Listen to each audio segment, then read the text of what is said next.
Chers invités, bonsoir. Je me présente, Frédéric Bouchard, doyen de la Faculté des arts et des sciences de l'Université de Montréal. C'est un plaisir et un honneur de vous accueillir aujourd'hui à cet échange sur le comportement des électeurs et à la capacité des sondages à prédire les résultats. À quelques jours du scrutin de la campagne électorale fédérale, nous souhaitons tous plus de lumière sur ce qui se passera. N'oublions jamais, malgré tous les efforts à nous rendre cyniques ou fatalistes, n'oublions jamais l'immense privilège que nous avons de vivre dans une démocratie. Or, une démocratie effective doit être une démocratie informée. Dans cette perspective, cette soirée s'inscrit parfaitement dans notre volonté de plus échanger avec nos diplômés et le reste de la société. J'invite dès maintenant le modérateur de la soirée et nos trois experts à prendre place sur la scène. Thomas Mulcair,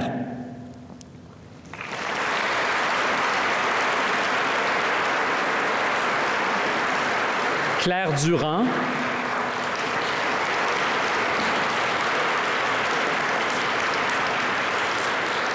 André Blais,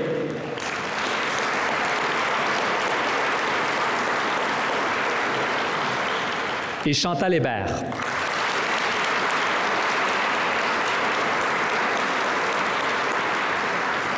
Je vous invite à vous asseoir.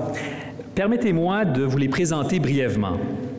Claire Durand est professeure titulaire au département de sociologie et présidente sortante de la World Association of Public Opinion Research. Après une carrière dans le milieu des sondages, elle a orienté ses recherches vers les méthodes quantitatives et la méthodologie des sondages, y compris celle des sondages électoraux. Dans ses recherches, elle a analysé les sondages réalisés lors de campagnes électorales au Québec, au Canada, en France, aux États-Unis et au Royaume-Uni.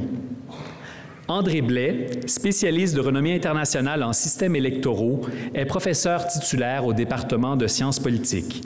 Ses recherches portent sur les comportements électoraux, l'opinion publique et la décision de voter ou de ne pas voter. Élu membre de la Société royale du Canada en 1999, il a reçu cette année le prestigieux prix Killam du Conseil des arts du Canada pour sa contribution remarquable à la science politique. Chantal Hébert est chroniqueuse aux affaires nationales au quotidien Toronto Star et chroniqueuse invitée à la revue L'Actualité. Elle intervient régulièrement à la radio et à la télévision de CBC et de Radio-Canada. Elle a couvert la colline parlementaire pour Radio-Canada, Le Devoir et La Presse. Journaliste prolifique, elle s'est démarquée au fil des ans par la qualité de son travail qui lui a valu plusieurs prix. Officier de l'Ordre du Canada, c'était officiellement officier à l'Ordre du Canada, elle a reçu aussi de nombreux diplômes honorifiques d'une douzaine d'universités canadiennes. Thomas Mulcair est président du conseil d'administration de l'organisme Jour de la Terre Québec, mais surtout professeur invité au département sciences politiques. Avocat de formation, il compte une feuille de route considérable sur les scènes politiques provinciales et fédérales. Il est peut-être mieux connu comme l'ancien chef du nouveau Parti démocratique, mais n'oublions pas qu'au fil de sa carrière, il a aussi été ministre de l'Environnement du Québec et président de l'Office des professions du Québec. Son expérience de terrain et sa connaissance fine des enjeux en faisaient une personne toute désignée pour agir à titre de modérateur, animateur de cette soirée. À tous les quatre, je leur dis un grand merci d'avoir accepté de partager avec nous un peu de leur savoir et de leur lumière. Mais je voudrais aussi remercier, avant de débuter, le réseau des diplômés et des donateurs de l'Université de Montréal pour sa contribution à l'organisation de cet entretien, ainsi qu'à son partenaire financier, TD Assurance. Merci enfin à vous toutes et tous pour votre présence ici ce soir. Que vous le sachiez ou non, que vous le réalisiez ou non, en étant avec nous ce soir, vous témoignez personnellement, bien sûr, de l'attention que l'on doit porter à la vitalité de notre démocratie, mais aussi au rôle fondamental que les universités doivent jouer comme lieu d'échange et de réflexion. C'est grâce à des gens comme vous que les universités forment une relève qui nous aidera à construire l'avenir plutôt que le subir. Avant de céder la parole à Thomas Mulcair, j'aimerais souligner que la discussion de ce soir a suscité beaucoup d'intérêt et nous avons reçu plusieurs messages de personnes qui, malheureusement, ne pouvaient pas profiter de cette discussion. Nous allons donc filmer cet échange, tout comme la période de questions qui la suivra.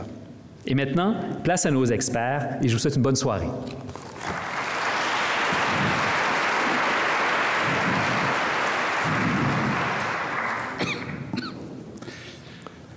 Merci beaucoup, Monsieur le doyen. Alors, je suis vraiment ravi d'être ici avec vous ce soir, puis je vais vous raconter une petite anecdote en préparation de cette soirée avec des illustres invités, autant du milieu universitaire, et je suis tellement fier que Chantal Hébert est ici pour partager son expérience incroyable dans le domaine. On était un peu avant les élections et avec Frédéric et son équipe en train de discuter de la notion même d'une soirée grand public ici à l'Université de Montréal, puis on regardait les dates des débats. Puis une question évidente est survenue, mais il faut le faire après les débats. Mais la date du 16 octobre semblait se pointer à l'horizon, mais la question qu'on se posait, mais est-ce que tout ne serait pas déjà joué? Est-ce qu'il va rester encore des questions en suspens si proche de l'élection? Alors, je pense que votre présence ici ce soir explique quand même qu'on a tous l'impression que c'est une expérience unique dans notre démocratie qu'on est en train de vivre. Nous voilà à quelques jours à peine de l'élection et rien n'est joué. Les sondages, on va en parler amplement. Qu'est-ce qu'ils peuvent nous dire et ne pas nous dire? Sur quoi? C'est quoi un indécis? C'est quoi un transfuge? Qu'est-ce que c'est de faire un vote stratégique? Mais pour commencer, je poserai ma première question d'ici. Mon rôle, c'est de garder ça en constant mouvement jusqu'à 7 heures, mais on veut s'assurer aussi, et peut-être surtout, de garder une bonne demi-heure à la fin pour vos questions, pour avoir des échanges avec nos experts.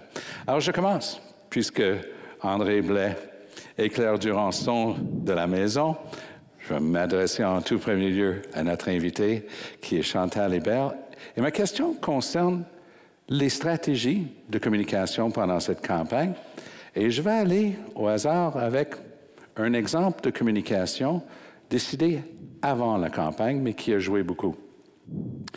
Quelques mois avant la campagne, M. Scheer est apparu en page couverture de la revue Maclean's, accompagné de Scott Moe, le premier ministre de Saskatchewan, Brian Pallister, même rôle au Manitoba, l'inimitable Doug Ford, le non encore élu à l'époque Jason Kenney comme premier ministre de l'Alberta, et en plein milieu, Andrew Scheer.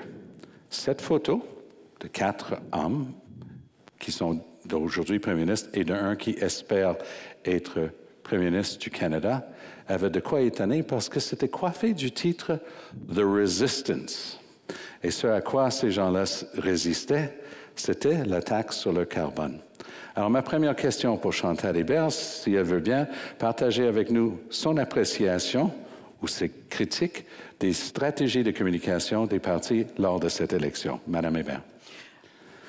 Et je ne suis pas un expert des stratégies de communication. Néanmoins, quand je regarde la campagne électorale telle qu'elle s'est déroulée là, depuis le début, je me dis qu'il y a certainement eu plusieurs stratégies de communication qui ont été essayées et qui ont disparu dans la déchiqueteuse parce que parmi les partis, il y en a un seul qui me semble avoir eu un plan auquel il a réussi à adhérer du début à la fin, ce serait le Bloc québécois, qui avait situé avec une certaine justesse où est-ce qu'il allait jouer sa partie et qu'il l'a joué avec une grande efficacité. Et on le voit dans les intentions de vote.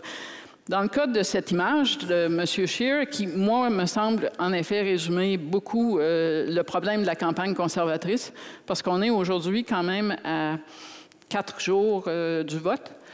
M. Scheer n'a pas réussi à élargir son auditoire. Et quand on voit qu'il pourrait gagner lundi, c'est à cause de la faiblesse ou de la division de ses adversaires plutôt qu'à cause de son message à lui. Et même, jusqu'à un certain point, la sorte de message qu'il a choisi de véhiculer est en grande partie responsable de la résistance qu'il rencontre, entre autres, et en particulier au Québec. Et ça part, selon moi, d'une erreur qui remonte aux élections de 2015 et qui est restée collée dans la tête des conservateurs. Et c'est l'idée qu'il suffisait de faire campagne contre Justin Trudeau, qui n'était pas à la hauteur, pour gagner. les gens allaient... et tout ça, ça s'est décidé pendant que l'histoire de SNC-Lavalin se déroulait, qu'il allait arriver en campagne électorale tellement abattu, et comme il n'y avait personne d'autre, le NPD était faible, c'était naturellement les conservateurs, qu'on ne s'est pas inquiété, de l'image de tous ces hommes en complet cravate conservateurs, 2, que la résistance était sur la question des changements climatiques, alors que quelques mois plus tard, le Parti conservateur allait commencer à essayer de convaincre l'électorat que finalement, il avait un meilleur plan sur les changements climatiques que Justin Trudeau. Et troisièmement, j'ai couvert un peu Joe Clark. Et à l'époque, Joe Clark était un peu comme Andrew Scheer, pas très connu quand il est devenu chef, résultat accidentel d'une course où il y avait beaucoup de candidats, et avec 2 premiers ministres très forts en Ontario et en Alberta, Peter Lougheed et Bill Davis. Et le problème de Joe Clark, c'est que le chef de l'opposition officielle à Ottawa parle jamais aussi fort que le premier ministre de l'Ontario et le premier ministre de l'Alberta. Et M. Scheer avait ce même problème-là vis-à-vis de Jason Kenney et M. Ford. Et dans cette photo-là, le message que ça envoie, c'est « je vais être l'homme de ces premiers ministres-là ». Même en Ontario, on n'aime pas l'idée que le premier ministre de l'Ontario tire les ficelles de M. Scheer. On n'aime tellement pas l'idée, parce que depuis, M. Ford a perdu beaucoup de popularité en Ontario, qu'aux dernières nouvelles, il est toujours enfermé dans son sous-sol à Etobicoke. Et on a réussi à ne pas le laisser sortir. J'ai entendu dire, par contre, qu'il a commencé à scier des barreaux. Mais c'est quand même extraordinaire. On vient d'assister à une campagne électorale complète où le premier ministre de l'Alberta, Jason Kenney, est allé faire campagne pour Andrew Scheer dans la cour du premier ministre de l'Ontario qui est resté dans son sous-sol. Alors ça parle d'une stratégie. Et quand on demande aux conservateurs, oui, mais est-ce que vous ne pensez pas que le lendemain de l'élection, tel sujet que vous avez abordé, vous allez avoir de la difficulté? La réponse a presque toujours été, nous, on pense seulement au 21 octobre. Notre priorité, c'est de se rendre au 21 octobre. Ça explique un peu les difficultés que cette campagne-là a eu à lever et les difficultés qu'aurait un gouvernement minoritaire conservateur à partir de la semaine prochaine si c'est le résultat de l'élection. Merci beaucoup. Quelle mise en scène pour le reste de la soirée. J'ai pratiqué toute la journée. André, en allant à notre lunch à la cafétéria aujourd'hui, j'ai capté une conversation entre 2 étudiants et j'ai trouvé ça tellement à propos pour ce soir que je l'ai écrit. L'un se retourne vers l'autre, il est en train de lire un texte sur son téléphone et il dit ceci. Un tel, un de leurs amis en commun, dit qu'un vote pour Singh est un vote pour Trudeau. J'ai trouvé ça fascinant parce que c'est justement cette manière d'échafauder des théories, comment on doit battre l'un ou l'autre avec un vote stratégique. C'est quoi cette notion de vote stratégique dont on nous parle déjà beaucoup depuis quelque temps, mais qui, je soupçonne, on va entendre beaucoup plus parler d'ici à lundi soir? Oui, on en parle beaucoup et parfois ça a toutes sortes de sens. Et si j'ai bien compris, j'ai 10-15 minutes pour définir, c'est ça? Non? C'est très simple quand on y pense. Hein? Une façon de le définir, c'est tout simplement quand je vote pour un parti ou un candidat qui n'est pas mon préféré et que ce vote-là est motivé par ma perception du résultat probable de l'élection. Donc, très simplement, dans notre mode de scrutin, ça veut dire que j'ai une préférence pour un parti. Je crois que ce parti-là n'a pas de chance de gagner.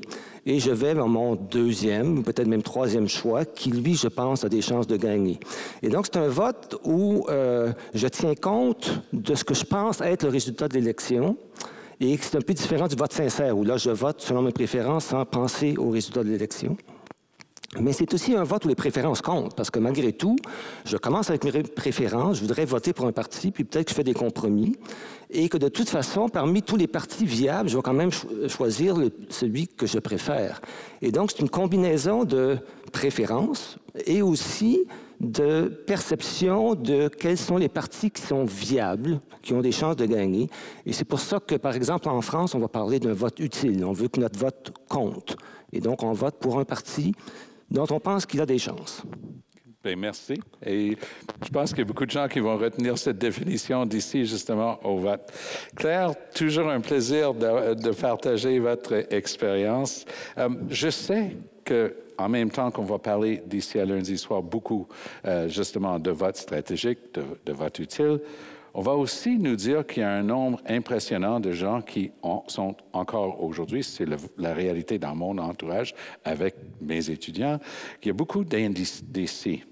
Est-ce que vous pourriez peut-être essayer de départager pour nous cette notion des indécis, des discrets, puis peut-être, tant qu'à y être, les transfuges, parce qu'il doit en avoir aussi si les choses sont en train de changer autant que ça à l'approche de l'élection. Exact.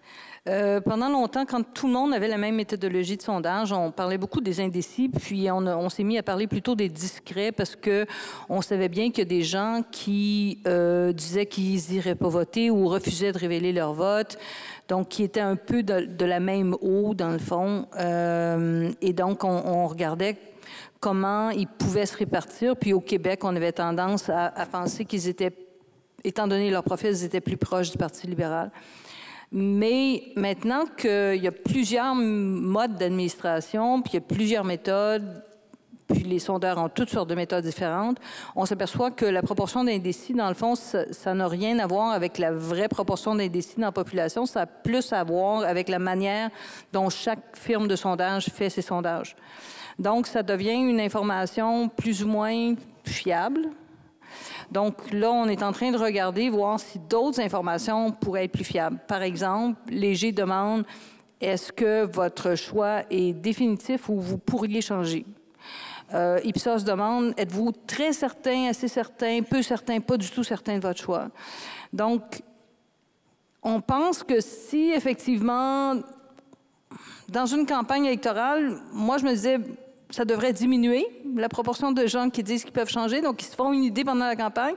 Ce n'est pas nécessairement le cas, parce que si vous pensez que les sondages montrent des mouvements, les gens peuvent devenir indécis, dans le fond. Ce que j'ai regardé jusqu'à date, ça a tendance à diminuer. Ce n'est pas pareil selon les partis politiques. Et les gens des grands partis ont moins tendance à dire qu'ils peuvent changer. Les gens des petits partis, particulièrement Parti vert, mais aussi NPD, ont plus tendance à dire qu'ils pourraient changer. Excellent. Merci. Chantal Hébert, je vais vous reposer une question en ce qui concerne un sujet dont l'absence dans l'esprit du public m'étonne. C'est-à-dire que pour les gens qui analysent la politique, et j'en fais partie, on a eu beaucoup à dire sur des questions d'immigration, la diversité, et donc du projet de loi 21 adopté par l'Assemblée nationale au cours de la dernière année. Lors du premier débat McLean's, celui qui était le modérateur, Paul Wells, ne pouvait pas s'empêcher d'embarquer un tout petit peu dans le débat quand il a demandé à M. Scheer, à M. Singh et à Mme May si ils étaient élus et devenaient premier ministre ou première ministre dans le cas de Mme May, est-ce qu'ils seraient prêts à intervenir dans une procédure, leur procureur général, au nom du Canada, pour défendre la Charte, les droits individuels et la liberté de religion vis-à-vis de cette loi-là. Et les trois ont dit non, que c'était de juridiction, de compétence provinciale. Ce à quoi M. Wells a opiné, donc vous êtes en train de répondre that they're alone, qu'ils sont tout seuls, qu'ils se débrouillent. Alors, la question que j'ai pour vous, est-ce que dans ce que vous avez vu, puis je sais que vous avez voyagé pas mal pendant cette campagne à travers le Canada et à travers le Québec, est-ce que vous êtes surprise, comme moi je pouvais l'être, de l'absence de débat dans le public de ce sujet qui chauffe quand même les conversations dans le commentariat? Pendant mes voyages, je me suis promené à Vancouver, Calgary et Toronto, entre autres, où il y avait ce que moi j'appelle des gens normaux, là, pas ceux qui vivent comme moi avec un fil Twitter dans un bocal. Et le sujet revient, mais il ne revenait jamais de façon politique. C'est-à-dire que les gens ne disaient pas moi, je pense que Trudeau devrait pas se mêler de ça, ou je pense que Scheer a complètement tort. Et ça fait plusieurs campagnes où les médias sociaux prennent de plus en plus d'espace. Et mes collègues, et j'en suis pour cette conclusion-là, disent que ça entraîne une certaine détérioration du débat public, qui se dit à peu près n'importe quoi et qu'on se lance toutes sortes de choses. Mais ce dont on parle pas mal moins, c'est d'une déconnexion que moi j'observe de plus en plus grande entre la classe médiatique et la classe politique qui se parlent toute la journée et la réalité sur le terrain. Et la première fois que je l'ai vraiment constaté, c'était en 2011, l'année où M. Harper a gagné sa majorité. Sans égard à la vague orange, là, qui a fini par devenir tellement grosse que même des gens qui sont dans une bulle ont été obligés de s'en apercevoir. Mais je ne pouvais pas, moi, aller dans les tournées des chefs cette année-là parce que je me suis cassé une côte la première semaine et que je ne pouvais pas transporter mes bagages. Donc, j'ai décidé de faire une campagne un peu différente et de rester sur le terrain seulement, pas aller, sauf s'ils passaient à côté de chez nous, puis que là, je pouvais aller écouter un discours, mais je n'allais pas couvrir de tournée.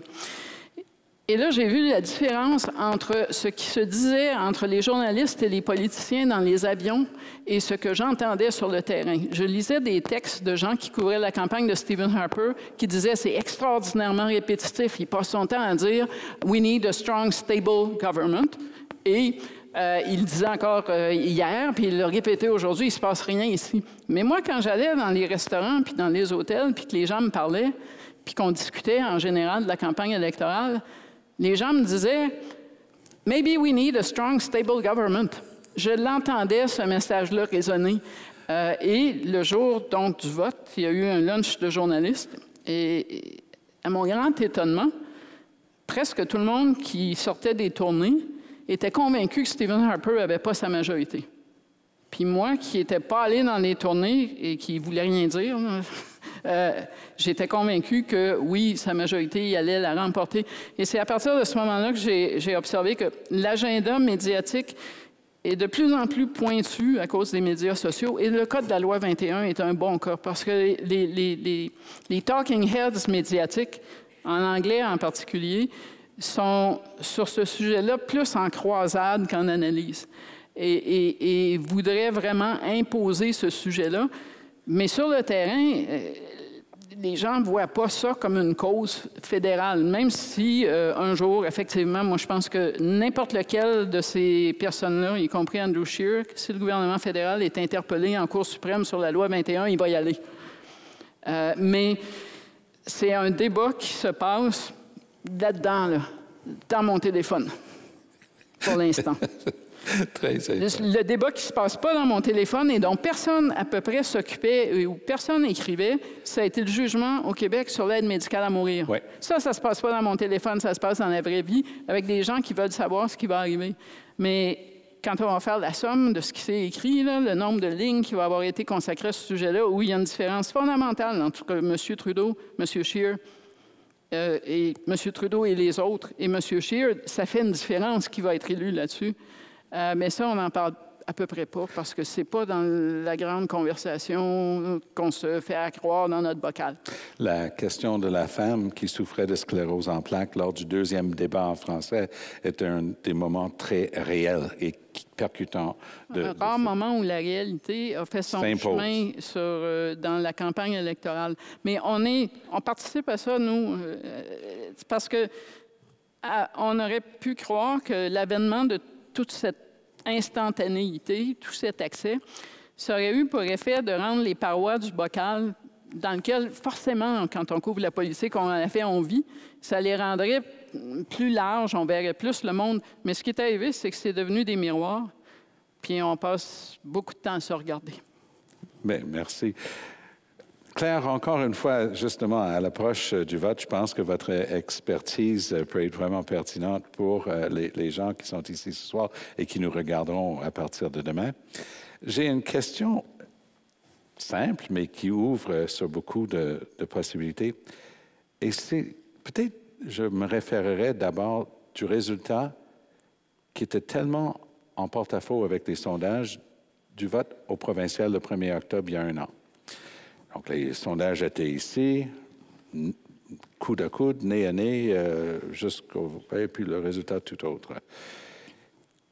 Vous et moi, on a eu l'occasion de parler du vote en 2004, qui était encore une fois, qui prédisait nez à nez, libéral, conservateur, première mouture de M. Harper. Ouf! On ouvre le boîte de scrutin, M. Martin a 7 % de plus, n'importe quoi. Est-ce qu'il y a des élections qui sont plus difficiles à prédire par les sondages? Est-ce qu'il y a une combinaison un alignement des astres qui rend ça plus difficile? Ou est-ce que d'une manière générale, les sondages peuvent quand même prédire assez bien le vote? Moi, j'avais une boutade, je disais, quand c'est égal, c'est pas égal. Okay?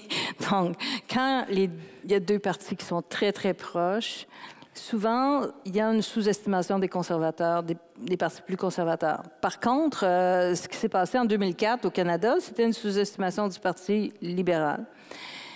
Comprendre que pour que les sondages puissent bien prédire, il faut qu'il y ait une bonne méthodologie de sondage, mais il faut aussi que tous ceux qui ne révèlent pas leur vote se distribuent comme ceux qui révèlent leur vote. Il faut aussi qu'il n'y ait pas des mouvements de dernière minute vers un parti. Je connais ça. Donc, mais comprendre que il y a des mouvements de dernière minute qu'on voit venir. On voit un mouvement en ce moment, puis souvent dans les campagnes fédérales, le mouvement se produit surtout dans les 2 dernières semaines. Mais 2018, c'est un mouvement dans les derniers jours. Donc, on a demandé aux gens, on a fait un sondage avec Ipsos auprès des gens qui avaient répondu au sondage Ipsos pendant la campagne. Après la campagne, on leur demande comment avez-vous voté. La prédiction de ce qui s'est passé à l'élection est à peu près parfaite. OK? Là, on dit, bon, OK, qu'est-ce qui s'est passé? Les indécis, dans le sondage qui sont allés voter ont voté à 55 % pour la CAQ. Ceux qui ont changé d'idée à 55 % pour la CAQ. Et quand on leur demande quand est-ce que vous avez pris votre décision, très fortement, dernière fin de semaine, le jour du vote, dans la boîte de scrutin. Fait que comment tu peux prédire ça avec des sondages? Pas possible. Fascinant. André, une question qui fait suite à notre discussion antérieure en ce qui concerne l'évaluation du vote stratégique. Il y a eu une déception parmi les progressistes que la promesse qui a été faite que 2015 serait la dernière élection uninominale à un tour, ça ne s'est pas avéré. On va voir si M. Legault a plus de suite dans les idées là-dessus. Mais la question que je voulais vous poser, est-ce que le vote stratégique, ça existe même lorsqu'il y a un vote proportionnel? Absolument. Le vote stratégique, ça existe parce que les électeurs réfléchissent. Quand vous vous demandez comment vous allez voter et que vous voulez que votre vote compte, vous vous demandez quel est le résultat probable de l'élection, puis comment je peux en tenir compte dans mon vote. Dans un système de scrutin comme le nôtre, c'est assez clair. Hein? C'est dans la circonscription, puis est-ce que je dis, est-ce que mon parti a des chances? Puis s'il n'y a pas de chance, peut-être que je vais aller vers un autre. Mais dans un scrutin proportionnel, il y a la même chose. Dans un scrutin proportionnel, il y a plus de partis. Les petits partis ont des chances d'avoir des sièges, mais les très petits partis, il y en a encore plus. Et les supporters de ces très petits partis se posent la même question. Est-ce que mon parti a des chances de gagner? En plus de ça, dans la plupart des pays où il y a scrutin proportionnel, il y a un seuil. En Allemagne, par exemple, 5 % Alors, si vous êtes le supporter d'un parti qui a 3 % des votes, qui ne va probablement pas avoir le 5 % mais vous posez la question, est-ce que je devrais voter pour un parti qui a des chances d'avoir des sièges? Se pose la question même des coalitions gouvernementales. Si vous appuyez un parti, puis votre parti n'a aucune chance d'être au gouvernement, mais vous dites, dans le fond, est-ce que je voudrais avoir un parti qui a des chances d'être au gouvernement? Et donc, les considérations stratégiques, ça se joue dans tous les modes de scrutin.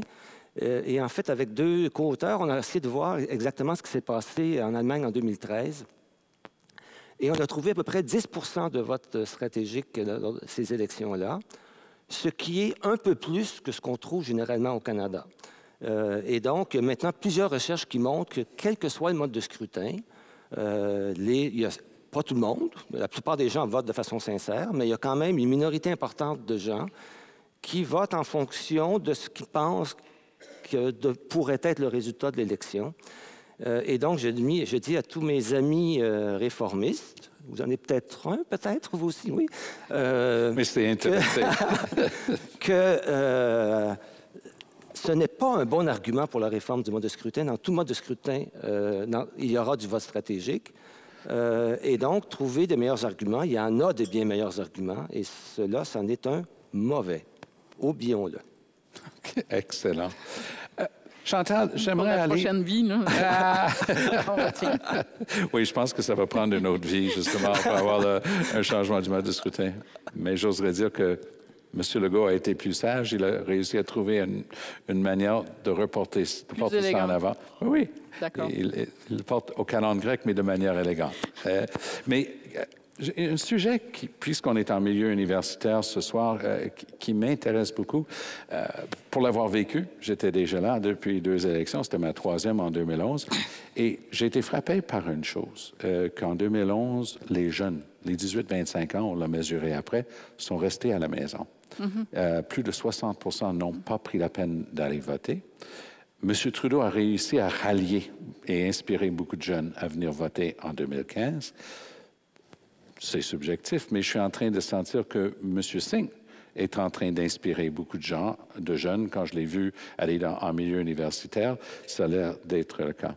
Qu'est-ce que vous sentez sur le terrain avec les jeunes cette fois-ci? Est-ce qu'ils ont suffisamment d'inspiration pour sortir voter comme ils l'ont fait en 2015? Ou est-ce qu'on va tendre plus vers 2011 et les gens qui vont dire c'est pas la peine? Le cas de M. Singh, je pense que l'image qui reste, c'est qu'il est allé dans une école secondaire ou un cégep Ryerson. Et à Ryerson, puis c'est vraiment comme il est entouré avec plein de gens qui veulent prendre des selfies, mais moi, je ne vois pas ça comme un engouement particulier pour les jeunes électeurs pour le NPD de M. Singh, autant qu'un engouement pour la célébrité qui est devenue M. Singh. Comme Justin Trudeau, que ça aille bien ou que ça aille mal, le jour où le Parti libéral va le remplacer, ils vont s'ennuyer d'avoir quelqu'un qui automatiquement remplit une salle. Parce que même si les gens qui viennent dans la salle ne viennent pas nécessairement pour voter libéral, ils viennent voir Justin Trudeau. Et là, je pense qu'on est rendu à un moment où les gens reconnaissent Jagmeet Singh. Il y a un profil particulier et c'est un profil qui fonctionne franchement mieux dans la tranche plus jeune de l'électorat que chez les plus vieux, pour toutes sortes de raisons, entre autres la diversité qui est beaucoup plus normale dans les tranches plus jeunes de l'électorat. Mais je ne sens pas... C'est parce que...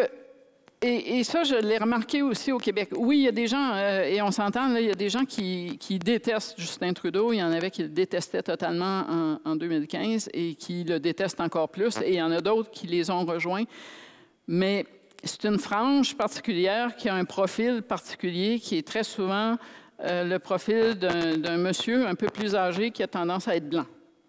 C'est quand on reçoit du courrier ou que des gens viennent nous parler de Justin Trudeau, la bave aux lèvres, c'est pas mal dans ce... Et il y en a, c'est dans ce créneau-là. Chez les jeunes, il n'y a pas ce sentiment-là à l'égard de M. Trudeau dans le moment. Et de façon générale, ça m'a frappé parce que quand les électeurs m'en parlent, dans la dernière semaine, là, on ne sait pas où on va voter pour le Bloc ou peut-être que...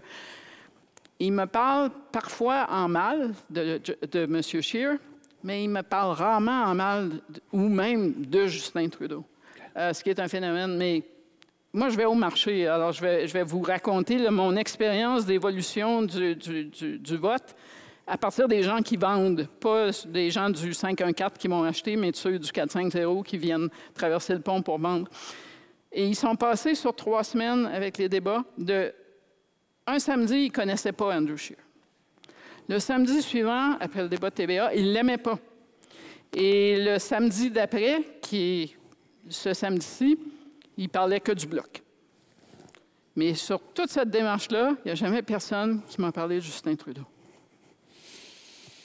Je pense... Ou de Jagmeet Singh. Ah, oui. Pour le même prix. Claire, dans les sondages, cette fois-ci, est-ce que vous remarquez une tendance quelconque en ce qui concerne les électeurs plus jeunes, un engouement ou une tendance d'un côté ou d'un autre? Je n'ai pas regardé le vote par groupe d'âge cette fois-ci. Donc, difficile à dire. Ce qui est intéressant, c'est que si on se fie un peu à ce qui s'est passé en 2018, là, j'ai regardé les tendances d'âge et c'était la première fois que je voyais que les 55 ans et plus fluctuaient aussi dans les intentions de vote, alors qu'avant, les 55 ans et plus, là, c'était une ligne droite, la campagne, pas de campagne, il n'y a aucun problème, j'ai décidé comment j'allais voter, puis c'est comme ça que je vote. Et là, il y avait des fluctuations entre la CAQ et le Parti libéral. On a vu ce que ça a donné. Donc, je pense qu'on serait mieux de focusser sur ce qui se passe chez les 55 ans qui sont maintenant des baby boomers. L'autre chose, c'est que j'entends des gens qui ont des gros chiffres sur les jeunes, près du tiers de l'électorat et tout et tout. Moi, j'aime bien les chiffres, je suis allée voir. C'est 28 puis les 60 ans et plus, c'est 30 Donc, il y a 30 d'un côté, il y a 30 de l'autre, mais les 30 plus vieux, là, ils vont voter eux autres. C'est eux autres qui gagnent les élections, c'est pas les plus jeunes. Puis, au milieu de ça, il y a 40 Donc, quand on regarde les groupes d'âge, il faut juste, je pense, changer notre vision qui dit que les plus vieux sont stables dans leurs intentions de vote. Je pense que les plus vieux sont plus ce qu'ils étaient. Et pour les plus jeunes, aux dernières élections québécoises, ils ont voté même proportion pour la CAQ que les deux autres groupes d'âge. Ils ont voté leur parti, deuxième parti, c'est Québec solidaire, alors que les autres, ça va être plus le Parti libéral. Mais ils ont voté autant pour la CAQ que les autres. Intéressant. André, là-dessus, est-ce que vous, dans votre recherche et votre travail, vous avez des tendances lourdes en ce qui concerne les jeunes qui peuvent affecter l'élection courante? Je pense qu'il faut d'abord considérer que ce sont tous les groupes de la société qui sont moins certains qu'avant, plus ouverts, moins partisans, et que ça fait partie aussi des problèmes des sondages. Puisque les gens sont moins partisans, ils sont plus prêts, sont plus ouverts à toutes sortes d'informations, et ils changent un peu plus qu'avant. Ceci dit, moi, je dirais qu'en général, et peut-être 2018 est une exception, mais les jeunes sont différents quand même. Ils sont plus portés d'abord à voter pour le Parti vert, ça c'est absolument clair. Et qu'en général, un peu partout dans le monde, les jeunes votent plus pour les nouveaux partis. Pour des raisons assez évidentes, les vieux restent plus avec les vieux partis. Et donc, il y a un caractère très différencié. Et le cas le plus important de tous, c'est le Brexit, où là, il y a eu un clivage d'âge énorme. Oui. Et c'est vraiment les jeunes qui ont voté contre le Brexit, alors que les vieux ont voté pour. Et donc, le clivage d'âge est quand même relativement important, d'autant plus que quand même, il y a de plus en plus de nouveaux partis sur la scène électorale parce que les électorats sont plus ouverts à toutes sortes de changements. Et donc, les jeunes jouent un rôle important puisque c'est eux, bien souvent, qui vont donner leur appui à des nouveaux partis et forcer certains vieux partis à adopter des nouvelles politiques. Donc, je pense que les jeunes sont différents, c'est très bien. Ils amènent du changement et allons-y. Mais la recette ne fonctionne pas pour Maxime Bernier. En passant. C'est tout à fait juste. Oui, parce que je regarde les photos, il met toutes ces photos en ligne. Je regarde donc, parce que je ne vais pas passer mes soirées à couvrir ce chef, et on voit un peu la moyenne d'âge. Puis c'est pas jeune. Il y en a des jeunes, on s'entend, mais j'ai l'impression, moi, qu'ils sont attirés aussi par des partis qui ont un programme sérieux en matière de changement climatique, que c'est comme ils ne vont pas aller regarder tous les détails de programme, mais c'est une condition de base. Quelqu'un qui veut étudier l'impact du soleil, peut-être que c'est moins vendeur chez une génération préoccupée par l'environnement. Tout à fait. D'ailleurs, bien dit. Je suis d'accord avec cela. Et pour moi, un des résultats les plus surprenants de cette élection, c'est quand même que le Parti vert a réussi beaucoup moins qu'on aurait pu le penser. Ouais. Ils étaient, avant le début de la campagne, quand même à 11 %. Là, ils sont peut-être à plutôt 9 ou 10. Le parti a quand même plafonné. Il y avait, alors qu'à un moment où on sentait qu'il y avait une vague qui pouvait se passer. Et c'est un des résultats les plus frappants pour moi de cette élection-ci, que le Parti vert n'a pas réussi à continuer sur son momentum. Claire, je voulais intervenir. Oui, bien, je veux amender un peu André, parce qu'il dit que les jeunes votent plus pour le Parti vert. Je veux dire que les jeunes ont plus l'intention de voter pour le Parti vert et qu'ils ne vont pas nécessairement voter.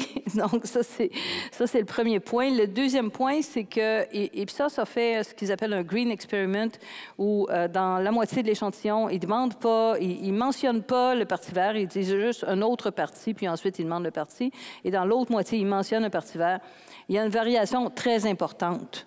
Cet été, ça donnait 4 % quand ce n'était pas mentionné et ça donnait 11 % quand c'était mentionné. À mon avis, en ce moment, le Parti vert et le Parti populaire probablement aussi, parce que c'est dans les mêmes eaux dans leurs expériences pendant la campagne, sont surestimés. Bien, c'est peut-être justement là-dessus que vous pourriez continuer alors, parce que vous avez mentionné au tout début qu'il y avait des partis politiques selon l'élection qui allaient être sous-estimés ou historiquement sous-estimés ou surestimés. Est-ce que vous pouvez partager un peu votre expérience là-dessus? Quels sont les partis qui risquent d'être surestimés ou sous-estimés selon le cas? Et comment est-ce qu'on peut commencer à l'apprécier peut-être cette fois-ci?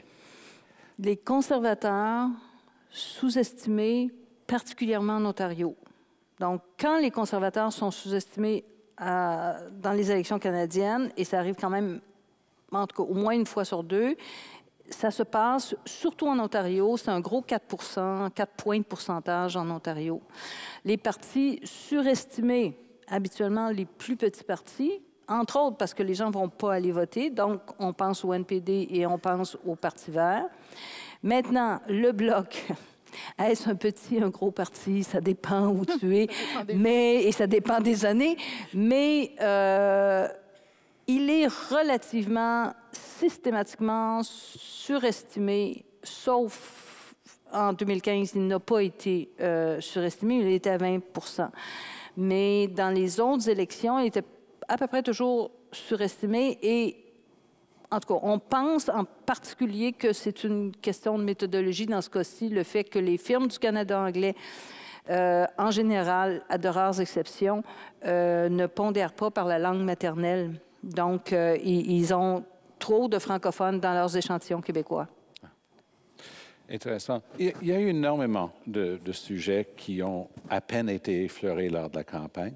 Et c'est intéressant, si on regarde justement les sondages, les analyses qui ont été faites, il y en a une très bonne qui a été publiée dans Policy Options, qui démontrait qu'un sujet, et c'est facile à comprendre, comme le logement, va être en haut de la liste dans une ville comme Vancouver, où le moindre petit appartement 3,5, si on l'achète comme condo, on parle de 1,5 million à 2 millions de dollars. Donc, c'est un autre marché, c'est une autre série de préoccupations. On voit que l'environnement, selon le cas, va être très haut au Québec. Mais on voit aussi, et j'aimerais bien, parce que Chantal, vous avez eu l'occasion de voyager au Canada comme peu de monde, je vois qu'il y a aussi parfois des grandes différences entre le monde rural et le monde des grandes villes. Puis peut-être les sondages cette fois-ci au Québec, on voit les libéraux encore très solides à Montréal, mais dès qu'on s'aventure en dehors, c'est très différent. Est-ce que c'est aussi une différence de style de vie, de perception, de comment on vit, de cette différence entre les gens un petit peu dans les centres plus ruraux, disons, et les grandes villes? Bon, évidemment, on fait abstraction là, des prairies qui ont une démographie qui est complètement différente. Manitoba, Saskatchewan, rural, urbain, la donne est différente. Et le vote rural est plus important. Par contre... Et ils votent. Et ils votent. À l'île du Prince-Édouard aussi, d'ailleurs. Et c'est quand même assez rural. C'est l'endroit où je pense qu'on vote le plus au Canada. L'île du Prince-Édouard, c'est quand même particulier. Mais on le voit en Ontario, on le voit en Colombie-Britannique et on le voit dans la démographie électorale. Les conservateurs ont tendance à très bien performer dans les circonscriptions rurales avec des problématiques qui ne sont pas dans le discours central des partis parce que les élections aujourd'hui se gagnent et se perdent dans les banlieues. Et les problématiques des banlieues, la conciliation travail-famille, la circulation, le transport en commun, c'est des problématiques qui ne résonnent pas du tout dans les circonscriptions rurales. Et, règle générale, il y a de moins en moins de circonscriptions rurales. Je regardais dans le train aujourd'hui entre Québec et Montréal, puis le mot circonscription rurale commence à être un petit peu sans utilité parce que ce qu'on voit, c'est des banlieues. Pareil dans la Couronne Nord. Preston Manning a comme thèse que si le Parti conservateur ne devient pas un parti qui a un programme qui correspond davantage aux banlieues et moins aux circonscriptions rurales, et aussi sur les changements climatiques, qu'à terme, il se condamne à l'opposition. Ça fait 20 ans qu'il leur dit. Et on est encore où on est aujourd'hui, mais forcément, ce clivage-là avantageait les conservateurs et leur donne un point de départ qui n'est pas insignifiant, mais ça ralentit aussi leur croissance parce que leur discours électoral est axé sur un électorat qui est vraiment limité. Claire? Sur la question de la différence entre le monde rural et les grandes villes au Canada? Je n'ai pas regardé ça. Parfait. Ça, c'est une réponse académique. Et elle ne l'a pas regardé parce que le poids rural-urbain est beaucoup moins important parce que cette portion rurale, vieillissante, dans bien des cas, pèse d'une élection à l'autre moins dans la balance. Donc, elle ne l'a pas regardé parce qu'il y a tellement d'autres choses à regarder. Mais oui et non. C'est-à-dire que le clivage est aussi important qu'il était avant. Il a toujours été là, mais ses conséquences sont plus faibles qu'avant parce qu'évidemment, il y a une diminution du monde rural. Mais le clivage a toujours été là. Il ne pense pas qu'il a grandi ni rapetissé. Il est là et il est important. C'est comme un phénomène de base. Mais les conséquences sont beaucoup moins importantes parce qu'il y a vraiment une diminution de la population rurale. Avant de se tourner vers le public qui est avec nous aujourd'hui pour la période des questions et réponses, je vais me permettre donc d'enchaîner sur la remarque que Chantal Hébert vient de faire parce que c'était ma dernière question pour vous trois. Jamais je demanderai aux gens de faire des prédictions. C'est pas ça ma question. Et jamais on répondrait. Et c'est pour ça que je ne la poserai pas. Parce que vous filmez ça et on va le rejouer en boucle pendant 20 ans. Vous venez de le mentionner. Il y a tellement d'autres trucs dont il faut aussi parler. Donc, il y a des choses absolument imprévues. À 2 heures cet après-midi, un personnage aussi important que Barack Obama lance un appel aux Canadiens de voter pour le Parti libéral et son chef, qu'il pouvait prévoir ça. Qu'est-ce qu'on devrait, à votre point de vue, Chantal Hébert, qu'est-ce qu'on devrait être en train de regarder pour les 4 prochains jours qui risque d'influer? Claire dit à chaque fois, octobre 2018, c'était les dernières heures. Qu'est-ce qui peut avoir cette influence quand les gens sont en train de réfléchir de comment ils vont voter lundi?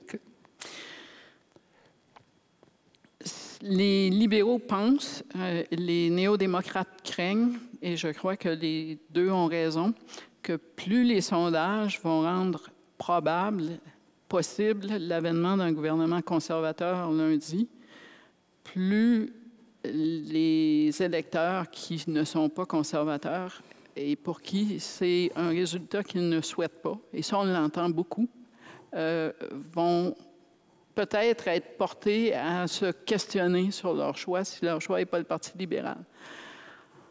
Là où moi, je m'entends moins avec les libéraux qui croient ça, parce que je l'entends, on ne veut pas causer un gouvernement Scheer, c'est dans le cas du Québec, où je me demande si vraiment ça amènerait des électeurs à se dire peut-être que je ne devrais pas voter pour le Bloc, ou plutôt ça les amènerait pas plutôt à se dire si les conservateurs ne sont pas arrivés au pouvoir, je suis mieux d'envoyer plus de bloquistes à Ottawa.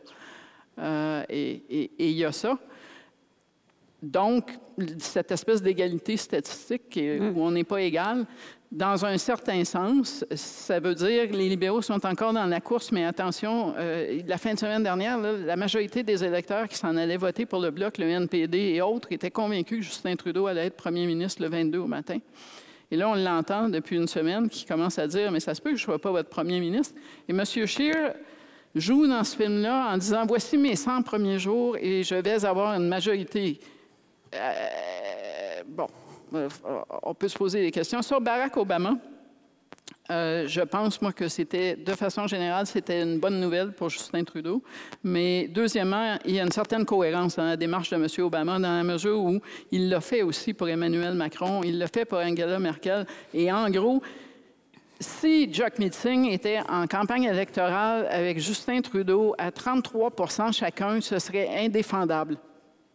Mais là, c'est une démarche de M. Obama qui a toujours tendance à aller du côté des électeurs, des chefs qui favorisent le multilatéralisme, qui sont dans la lutte au changement climatique et qui sont contre des adversaires qui n'y sont pas, ce qui est le cas au Canada d'ailleurs. Mais règle générale, un électeur normal, là, pas mes collègues et moi qui allons crier à l'ingérence des uns et des autres, vont dire « Ouais, Barack Obama dit du bien de Justin Trudeau, c'est pas une mauvaise affaire. » A good catch. Je pense que si c'était Jagmeet Singh qui avait eu le tweet de Barack Obama, il ne plaindrait pas de l'ingérence américaine. Il a eu Rihanna. C'était au moins aussi important. Non, on attend Boris Johnson pour M. Scheer, parce que M. Scheer avait appuyé le Brexit. Tant que c'est pas Donald Trump, ça va aller. Alors, on pourrait faire un appel. André, sur cette dernière question, qu'est-ce qu'on devrait garder en tête d'ici lundi? En tout cas, pour moi, une des questions que je me pose, c'est ceux qui ont voté stratégique pour M. Trudeau à la dernière élection. Oui. Est-ce qu'ils sont prêts à le faire 2 fois? Et en particulier chez les jeunes qui, par exemple, misaient beaucoup sur la réforme électorale, est-ce qu'ils vont se dire 2 fois de suite, c'est peut-être un peu trop? En tout cas, moi, parce que la tentation va être là et la question de est-ce qu'on devrait aller du côté des libéraux parce qu'on n'aime pas les conservateurs, ça va être là. Il y a beaucoup de gens qui vont se poser la question. Et ça change encore. Hein? Dans nos études, là, il y a à peu près 10 de façon typique dans une élection, des gens qui changent d'intention, pas des indécis, des gens qui changent de vote dans la dernière semaine. Et donc, il y a encore matière à des changements. Il y a beaucoup de gens qui vont réfléchir. Et moi, ce qui m'intéresse beaucoup, c'est ces gens qui ont voté de façon stratégique en 2015. Est-ce qu'ils vont vouloir le refaire cette fois-ci? Claire? Je trouve que les gens devraient faire attention à baser leur vote stratégique sur les sondages. Dit l'experte en sondage. Dit l'experte en sondage. La situation actuelle, pauvres agrégateurs, ils auraient dû tous décider qu'ils sont en chômage pendant l'élection. Je vois des prédictions du type de entre 86 et 200 comtés pour les libéraux. Et là, je dis, OK, moi aussi, je peux vous dire ça. Ma prédiction, entre 86 et 200 comtés pour les libéraux. Mais ce que ça veut dire, c'est que quand on a ce type de sondage-là, ça bouge d'un point, puis il y a comme 15 comtés qui passent de l'autre bord. Ça bouge d'un autre point, puis c'est d'autres comtés qui passent de l'autre bord. Donc, dans le fond, votez pas stratégique, moi, je dirais. Les sondages sont quand même plus fiables que les chauffeurs de taxi, chauffeurs d'autobus, Oui. les marchands, etc. C'est quand même une source d'information. Oui, les gens, on vient de publier... Chauffeur de taxi fâché. Oui. Non, mais on vient de montrer, d'ailleurs, dans un article qui va être publié sous peu, que les gens qui regardent les sondages sont plus à même de bien prédire ce qui va se passer. Donc, ça, c'est en 2015. Les gens qui regardent les sondages sont mieux à même de prédire ce qui va se passer. Ils changent moins d'idées et ils votent plus. Donc, l'idée que les sondages influencent les gens à voter pour le gagnant et tout, non. Les gens qui veulent... Les sondages sont regardés par des gens qui sont intéressés par la politique et qui sont souvent des partisans, sont plus souvent des partisans de partis politiques, donc vont moins souvent changer d'idée. Merci, Claire. Je voudrais, Oui, juste ajouter une chose sur les électeurs. C'est un sujet un peu délicat. Là. Les électeurs qui ont voté de façon stratégique pour les libéraux aux dernières élections, oui, c'est intéressant, mais il y a aussi tous ceux qui ont voté néo-démocrates puis qui ne vont pas leur faire, parce que je comprends que M. Singh a un succès d'estime. On est en train de parler de 25 sièges, il y en avait 44. C'est des électeurs, ceux-là aussi. Et ils ne sont pas en train de s'en retourner au NPD. Je n'ai pas vu de sondage qui montre que le NPD est en train de reproduire le résultat de 2015. Et ils partaient de loin, c'est bien. Oui. Mais ils flottent quelque part, là, ces gens-là. Oui, c'est juste. Oui. J'ai hâte de voir où ils vont aller se loger. Mais je ne pense pas chez M. Scheer. On a réussi à respecter à 1 minute près notre prédiction de finir à 7 heures et je suis ravi. Est-ce que vous voulez joindre à moi pour remercier nos 3 experts ce soir?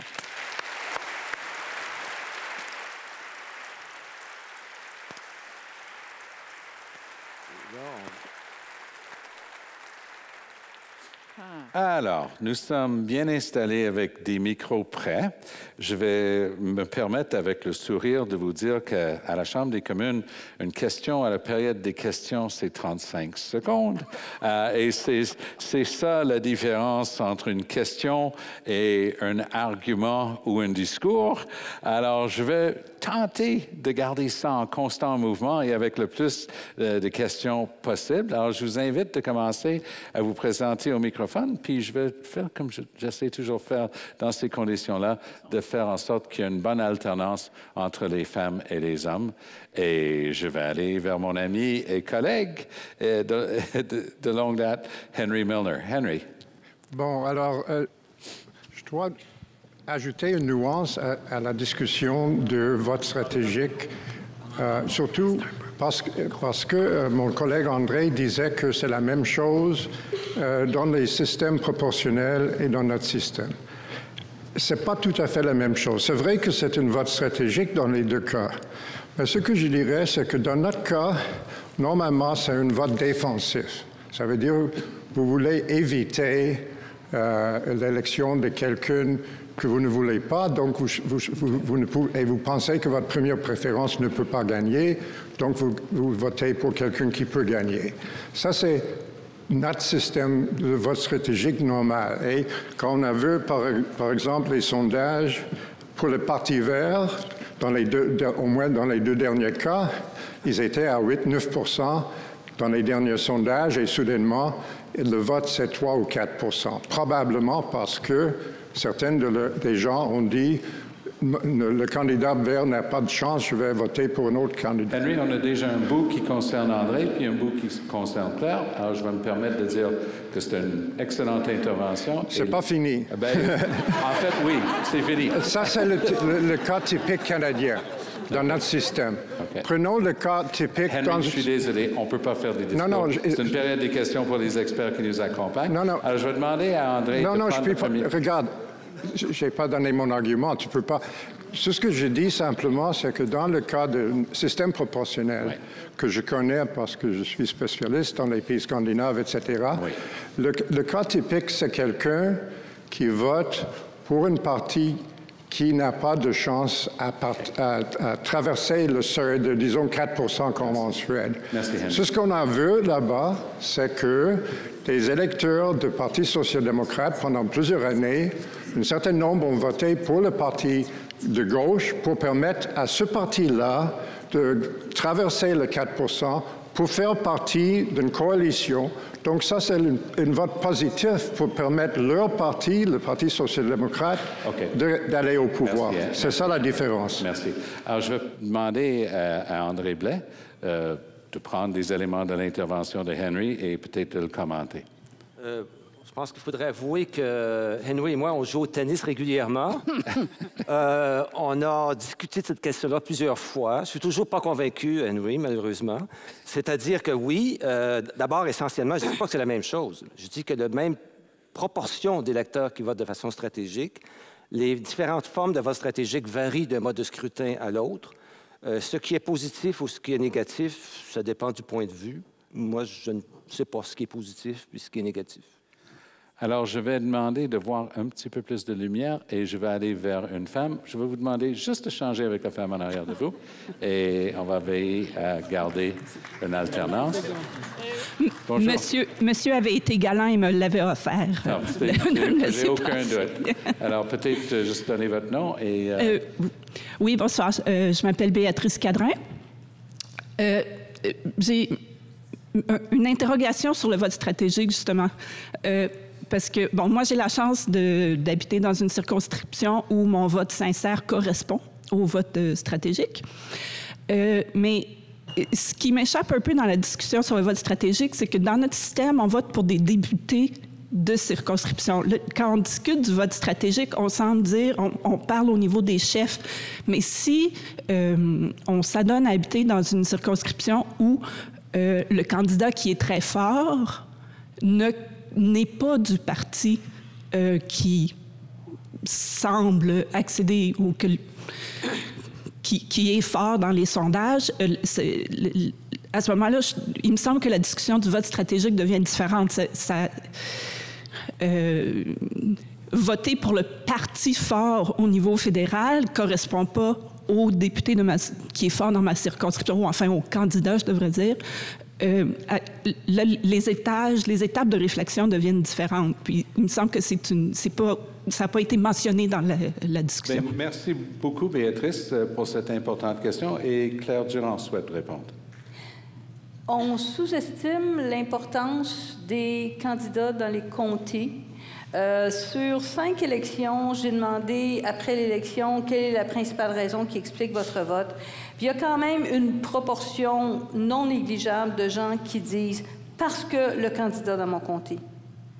Et c'est d'autant plus le cas, par exemple, c'est le cas plus des libéraux au Québec. Le candidat dans le comté peut faire une différence et peut faire qu'on va voter pour un parti plutôt qu'un autre. Et je trouve que c'est un peu sous-estimé, là. André? Merci beaucoup pour la question. Je me demandais si je devais parler de cela, c'est un petit peu plus compliqué, mais théoriquement, le vote stratégique, c'est au niveau de la circonscription. Et donc, quelles sont les chances de gagner des partis dans ma circonscription? Mais en fait, les gens, parfois, mélangent un peu les deux. Et ils pensent d'abord au niveau national, puis ensuite ils pensent au niveau local. Et donc, on s'aperçoit que les partis qui sont les plus affectés par le vote stratégique, c'est des partis qui sont faibles au niveau local et aussi qui sont faibles au niveau national. Et donc, même si a priori, le vote stratégique devrait se faire au niveau local, on s'aperçoit que dans les faits, les gens tiennent aussi compte des chances de gagner des partis au niveau national. Donc, il y a une espèce de mélange des deux dimensions, même si, logiquement, ça ne devrait pas être le cas. Ça devrait être d'abord et essentiellement au niveau local. Merci beaucoup. André, le micro du milieu. Bonjour. Petite question rapide. J'aimerais vous votre nom, s'il vous plaît. Bonjour, moi c'est David. J'aimerais ça vous entendre parler sur le taux de participation parce que je me posais la question si les maisons de sondage demandent à la fois le choix et la motivation d'aller voter, et si vraiment il y a eu des études pour savoir si le monde a vraiment été voté. Aussi de savoir si les électeurs sont influencés par les sondages, à savoir, ils voient un chiffre qu'ils aiment et qu'ils n'aiment pas, ils vont voter ou non. Ma question se base un peu sur le fait que beaucoup de libéraux, à la dernière élection provinciale, seraient restés chez eux. Donc, je suis curieux de savoir, vous entendre parler sur ça. Est-ce que ces résultats ou des wedge issues influencent ou incitent le monde à aller voter, oui ou non? Voilà. Claire? Il y a beaucoup d'exemples là-dessus. Un qui me vient en tête, c'est un exemple québécois encore, mais c'est l'élection de 2014 où la question de la charte a mobilisé, mais très sérieusement, les gens qui étaient contre la charte. C'est la seule élection depuis le référendum de 95 où les comtés anglophones ont voté autant que les comtés francophones à l'élection provinciale. Donc, oui, ces questions-là peuvent influencer. J'avais une autre idée, mais qui est partie, donc je vais passer la parole à André. Je vais juste ajouter un point là-dessus, c'est que dans les sondages, la très grande majorité de ceux qui répondent aux sondages sont des gens qui sont particulièrement intéressés à la politique et donc sont très susceptibles de voter. Et donc, dans les sondages, on surestime toujours le taux de participation pour la très simple raison que les gens qui ne sont pas intéressés du tout, qui n'iront pas voter, sont beaucoup plus susceptibles de refuser de répondre aux sondages. Et donc, c'est un problème important des sondages. Très D'autre part, est-ce que quelqu'un veut vraiment avouer qu'il va être trop paresseux pour aller voter? Il y a la nature humaine là-dedans aussi. On considère que c'est un devoir d'aller voter. Quelqu'un qui se fait demander est-ce que vous allez aller voter, même si, dans le fond, il sait que peut-être que ça ne tentera pas et qu'il n'ira pas, va avoir tendance quand même à dire oui, parce qu'on est tous pour le bien et pour la vertu. Très, très bien. Mademoiselle, laisse le micro ici, s'il vous plaît. Je demande. I offered. He did. Bonsoir. Je me demandais, ça fait plusieurs fois, je me pose la question au sujet de, sans vouloir continuer dans le vote stratégique, mais je vais le faire pareil. Je voulais savoir, moi, personnellement, j'ai tendance à voter pour des couleurs chaudes. Puis, je me demandais, encore une fois, ma priorité, c'est tant au provincial qu'au fédéral, je préfère que ce ne soit pas des conservateurs qui passent. Puis, j'ai remarqué que lorsque c'est des partis qui ne sont pas conservateurs, qui sont plus à gauche, je me demandais, est-ce qu'on peut dire que les libéraux, le NPD, Parti vert, peut-être pas Bloc, mais est-ce qu'ils sont compétiteurs entre eux? Est-ce que ça sera toujours un cas que ça va être les conservateurs contre des partis qui sont plus à gauche ou, au contraire, avec peut-être l'arrivée de Maxime Bernier, est-ce qu'il va y avoir des petits partis de droite qui vont se créer? Je n'ai pas demandé votre nom. Solène. Merci, Solène. Et je pense que Chantal est là. Je ne peux pas répondre sur l'influence à terme de Maxime Bernier, sinon pour dire que les conservateurs qui sont un parti de groupe qui vivent sous le même chapeau, pas toujours heureusement ensemble, sont quand même encore traumatisés par l'expérience du schisme qu'il y a eu entre le Parti progressiste conservateur et le Parti réformiste à une certaine époque.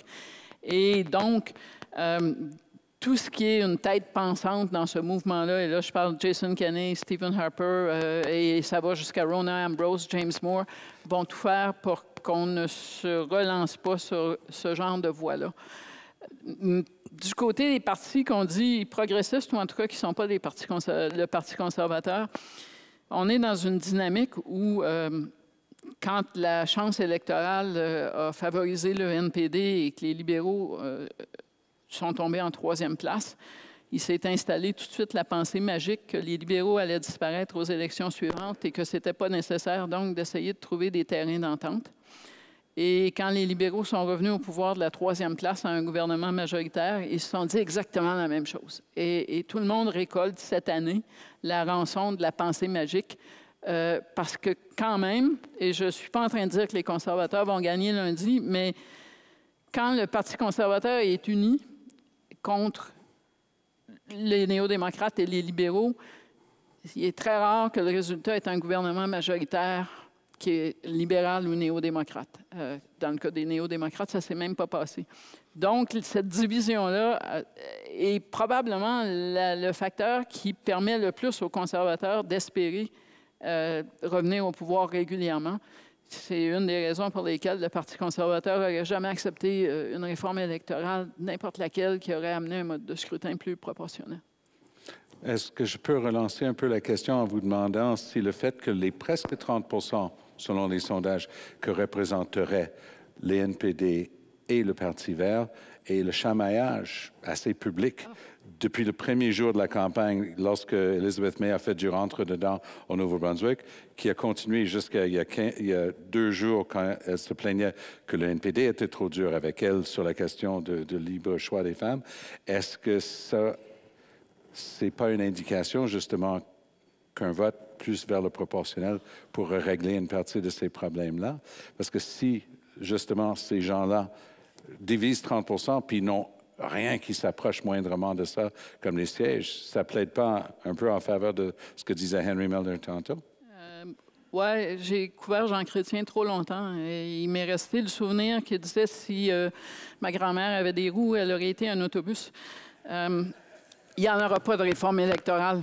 Et les Verts et les néo-démocrates en Colombie-Britannique, parce que c'est vraiment là que ça se passe, se déchirent à belles dents depuis le début de la campagne électorale parce que le NPD comprend qu'il ne veut pas céder sa place et que le Parti vert voudrait devenir le NPD, c'est-à-dire la 3e roue de la brouette et profiter d'un moment de faiblesse des néo-démocrates.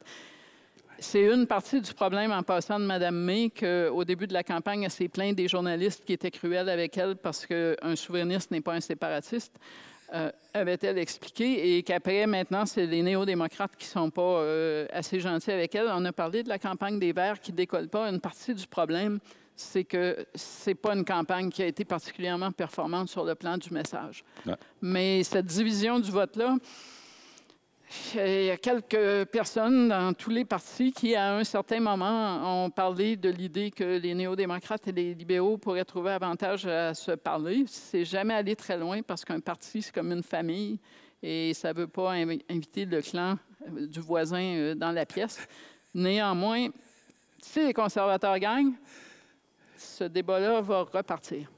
Oui, c'est excellente analyse. André, vous vouliez ajouter? Oui, ajouter que l'offre est évidemment plus fragmentée à gauche présentement, et donc ça pose la question du vote stratégique, surtout pour les gens à gauche, mais que ça pourrait être l'inverse. Et c'était l'inverse historiquement, quand il y avait le Parti conservateur et le Parti réformiste. Et donc, ce n'est pas nécessairement un côté plutôt que l'autre. Conjoncturellement, c'est présentement plus à gauche que ça se passe. Mais il faudrait aussi ajouter qu'il y a une très grande diversité de préférences et qu'il y a une minorité de gens, par exemple, pour qui le premier choix, ça peut être le NPD et le deuxième, les conservateurs. Il ne faut pas oublier ça. Même s'il y a des tendances dominantes, il y a quand même une magnifique diversité de choix et de préférences chez les électeurs et qu'il y a des gens qui font toutes sortes de votes stratégiques auxquels on ne s'attendrait pas. Et ça reste là aussi. Oui, juste à cause de la question du deuxième choix que j'ai regardé hier, parce qu'il y a quelques firmes de sondage qui posent cette question-là. Et ce qui était fascinant, c'est de voir que les conservateurs n'ont pas de deuxième choix. OK? Ils disent pas de deuxième choix. Libéraux, NPD sont le deuxième choix l'un de l'autre. Et le deuxième choix des gens du Bloc, c'est le Parti conservateur. Très intéressant. À 30 Et ouais. c'est pour ça que cette semaine à Québec, les conservateurs et le Bloc se promenaient sur le terrain. Tout le monde dit ça nuit au plan de Justin Trudeau, ce qui arrive avec le Bloc, et c'est exact. Mais ça fait beaucoup de tort aussi aux conservateurs qui sont en train de contempler peut-être un recul certain au Québec, alors qu'ils voulaient le contraire. Oui, tout à fait. Monsieur, s'il vous plaît, merci de votre patience. Votre nom, s'il vous plaît. Alors, mon nom, c'est Maxime Jong. Bonsoir à toutes et à tous. Merci pour vos interventions.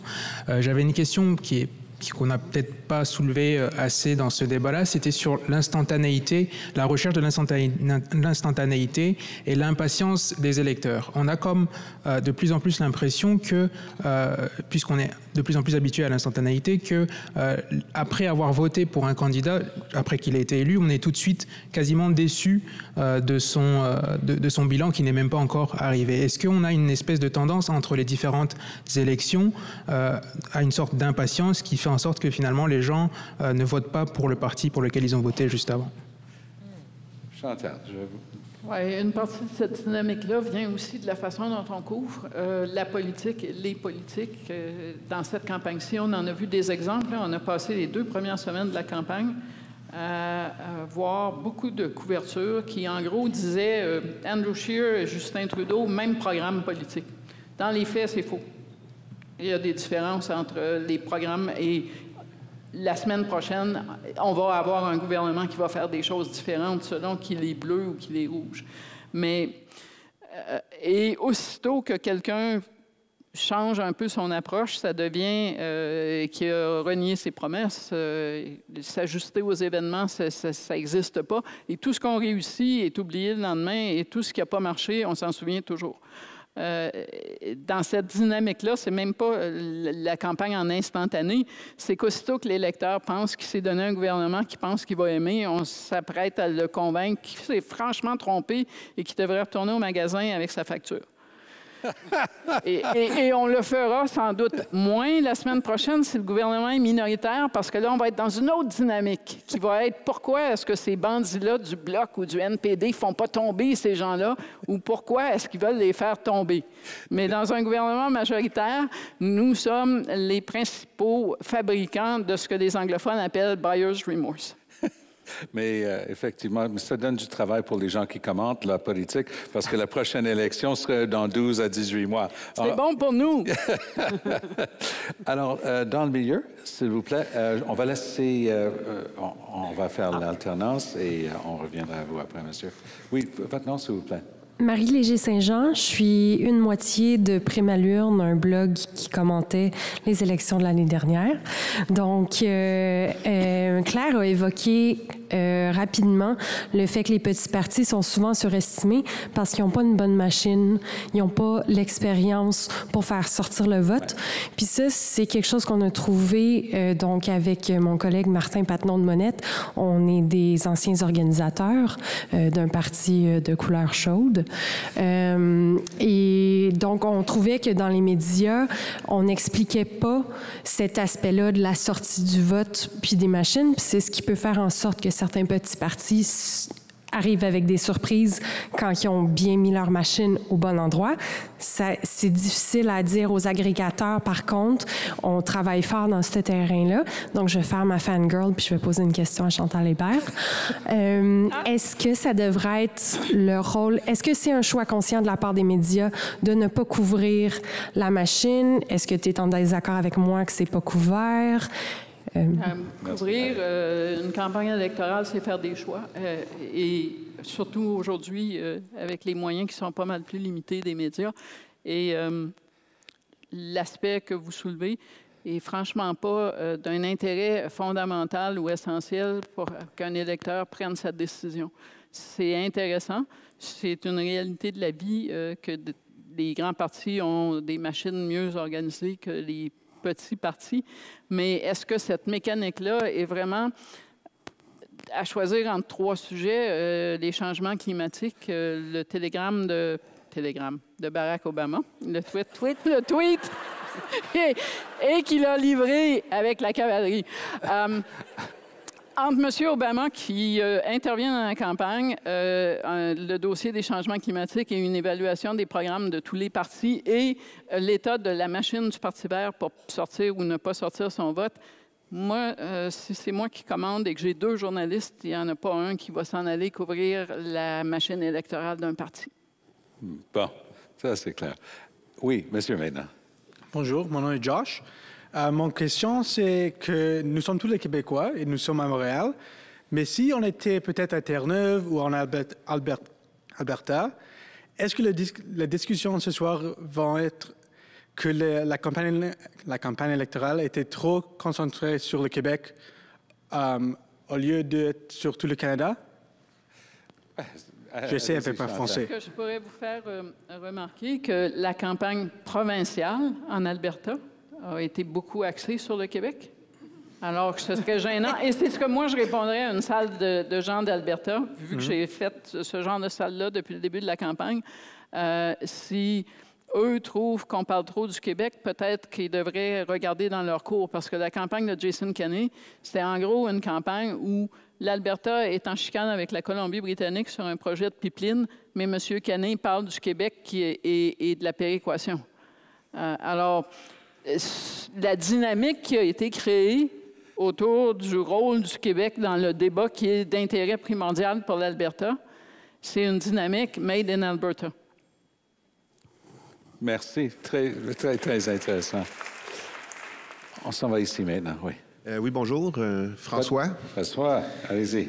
Vous avez parlé beaucoup de comment il ne faut pas se fier aux résultats des sondages pour faire des prédictions ou que plutôt que ne sont pas 100% fiables et qu'on ne devrait pas baser notre vote stratégique là-dessus. Qu'est-ce que vous pensez des marchés de prédiction pour prédire le résultat?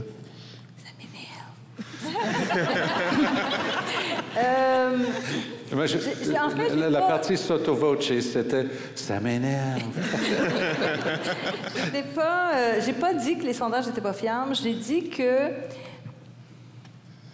quand on est rendu là, avec 2 partis strictement, complètement à égalité, ça nous aide pas vraiment. Ni pour décider si on peut faire un vote stratégique, ni pour estimer le nombre de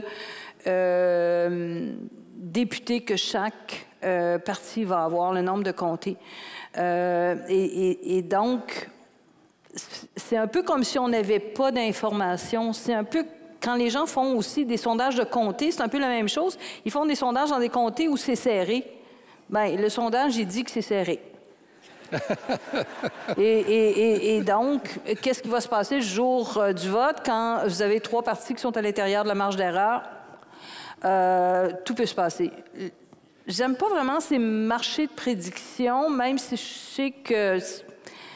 j'ai regardé, là, il y a des agrégateurs qui utilisent ça en partie avec les sondages. Pour moi, c'est un peu comme une bébelle. C'est comme... c'est un truc de geek. J'aime mieux me fier sur le fait qu'on a interviewé des gens puis on leur a demandé pour qui ils allaient voter. Je tiens à vous rassurer, François, que ce n'était pas vous qui l'énerviez. C'était le sujet. On va aller ici dans le milieu maintenant, puis on va faire s'assurer de ramener Madame en avant pour la question. Oui, d'accord. Ça va être... Bonsoir, merci beaucoup pour la soirée. Vous avez mentionné 2 choses. Un, les partis politiques comme famille, et l'autre, on parle de vote stratégique. Mais ce qu'on voit, surtout, je vais mentionner 2 noms, Jean Hébert et Stephen Guilbeault, on voit des candidatures stratégiques, il me semble. Pouvez-vous commenter sur l'impact de ce mouvement entre le provincial, le fédéral, entre les gens qui croient qu'ils peuvent accomplir une mission en étant candidat pour une partie, quand ce n'est peut-être pas nos croyances et ça semble être stratégique? Est-ce que ça a un impact sur le vote? Pourriez-vous dire votre nom, s'il vous plaît? Pardon? Pourriez-vous juste dire votre nom? Je n'ai pas demandé. Ah, Suzanne. Oui, merci, Suzanne. Alors, je vais laisser... C'est pas toujours stratégique, c'est un peu complexe. Il faudrait poser la question à M. Mulcair. Bien, moi, j'oserais dire que lorsqu'on vise, et ça c'était clair avec les exemples que vous avez donnés, les libéraux étaient très clairs, ils visaient les comtés oranges. Donc, ils sont allés avec quelques-uns de leurs plus forts candidats, avec Dr. Hébert et avec M. Guilbeault, dans des circonscriptions NPD qu'ils espéraient rafler. Donc, ça aussi, c'est une stratégie électorale des partis. Je me rends compte que... Un instant. Mais vous... Non, mais pour répondre vraiment à sa question, vous n'avez pas eu l'impression d'échanger des principes ou des valeurs en passant du Parti libéral du Québec, qui vous avait élu, au NPD fédéral? Non, parce qu'il n'y a pas d'NPD au Québec. Et oui, mais il y a quand même un bagage de valeurs qui sont communes au parti. Quand Stephen Guilbeault se présente pour Justin Trudeau, je comprends que c'est parce qu'il pense qu'il va avoir plus de chances de prendre des décisions que d'être dans l'opposition. Il est très clair là-dessus. Et Régent Hébert est passé du Parti québécois comme ministre au Parti libéral. Je ne l'ai pas entendu donner beaucoup d'explications sur ce changement-là, sauf dans les deux cas, les gens dans les circonscriptions doivent être très clairs dans leur esprit que ça représente quelqu'un qui est considéré très important par le parti, puis on est en train de... Oui, et dans le cas de M. Hébert, qui se présente parce qu'il pense qu'il pourrait jouer un rôle dans une réforme de la santé qu'il ne pourrait pas jouer, évidemment, avec le Parti québécois dans l'état actuel des choses. Il cherche une place et il pense qu'il a adhéré à un parti qui veut avancer dans ces dossiers-là. Pareil pour Stephen Guilbeault. Moi, je me méfie plus de ces candidats qui font ce genre de passage-là, pas parce que je pense qu'ils sont opportunistes, mais je pense que, parce que je les crois, je me dis que ce sont aussi les gens qui sont le plus susceptibles de claquer la porte si, une fois rendus, ils découvrent qu'ils se sont fait avoir. Et là, je vous parle du cas de Lucien Bouchard, par exemple. Oui, ou Sylvie Fréchette, qui était en train de se débrouiller avec la réponse sur l'avortement, parce qu'elle s'est fait dire une chose, puis elle entendait autre chose sortir de la bouche de son chef. Elle était préoccupée. Ça, c'est aussi, ça fait partie. Je me rends compte que je vous ai joué un vilain tour tout à l'heure. Alors, je vais retourner au micro du centre. Auriez-vous la gentillesse de me donner votre nom, s'il vous plaît? Oui, mon nom est Francis Langlois de Montréal. Francis, allez-y. Oui, la question n'est pas sur le vote stratégique cette fois. Je voudrais savoir, et c'est peut-être juste ma perception qui est mauvaise ici, qu'on me corrige, c'est à propos de l'orientation, la stratégie, je pourrais dire, de campagne du Parti libéral au Québec. On l'a dit plus tôt, c'est au Québec et en Colombie-Britannique que l'élection va se jouer.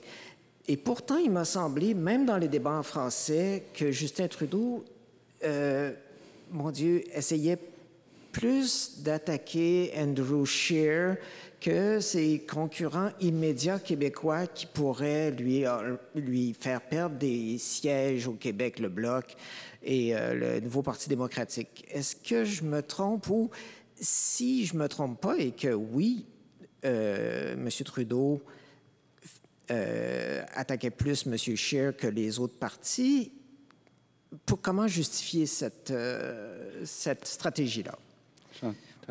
Le principal adversaire pour le pouvoir de M. Trudeau, c'est pas Jack Meeting, c'est pas Yves-François Blanchet, c'est Andrew Scheer, mais le double message, et je vous dirais pas que ça a été fait avec autant d'efficacité que ça aurait pu être fait.